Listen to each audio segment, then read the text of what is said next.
This is Shannon Bryant, Virtual and Blended Learning Coordinator here in Keller ISD. I created this video about how I've been using only questions to teach my blended classes.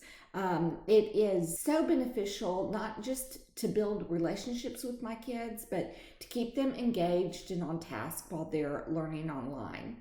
So let's look at how to design a lesson that is only made up of questions.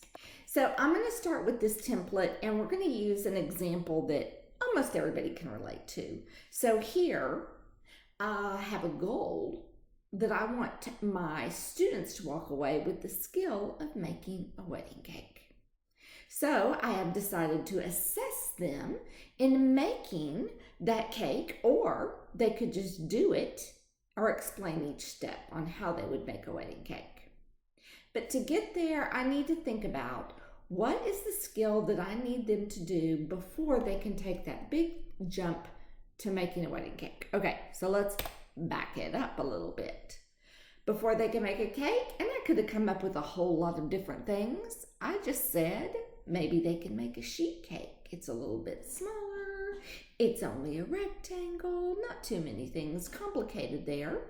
So the way I'm assessing them is to just make that cake.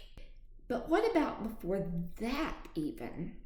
So before that, I could have said make a cupcake, but the steps were so similar in my opinion that I decided I needed to do something that was even more basic than that. Can they understand just how a recipe is made?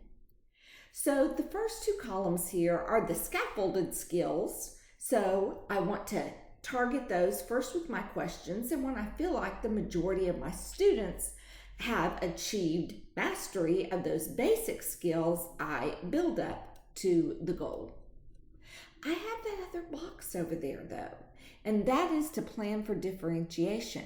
What do you do once they can make that wedding cake? While you're working with those other kids to get them to that goal, you want to make sure you planned for differentiation.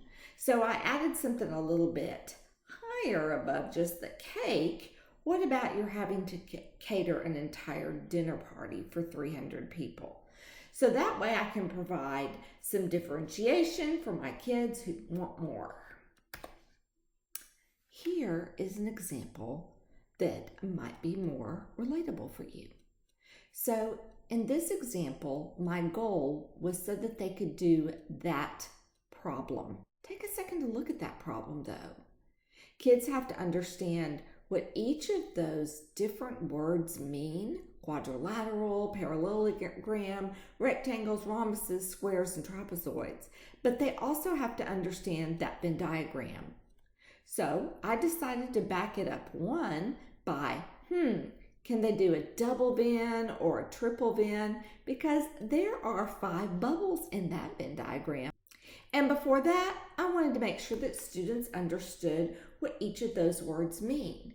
Now, I actually added a little bridge activity there because in my mind, I was thinking, well, if they could compare and contrast using a double Venn, like say maybe the square and the trapezoid, that prepares them for that Venn diagram where they might have more than just 2 or 3 bubbles, but where they're actually comparing and contrasting the shapes themselves and not just their attributes.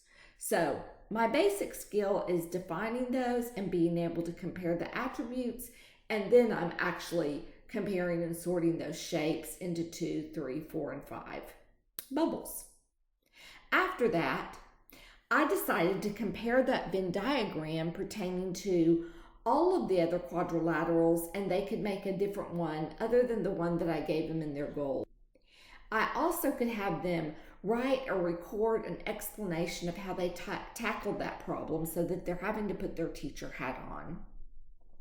What's really cool about this is then when I'm preparing my lessons, I have questions for each one of these stages, anywhere from 4 to 5. I usually like to prepare more than what I'm going to need so that if I see that kids are getting it after 2 or 3 questions, I can just move on from there. And if I see that they actually need some more assistance, I can stay in that vein a little bit longer with more questions.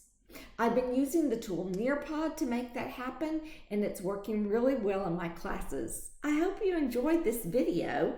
Hey, and if you did, subscribe to my channel and like it. Have a good one.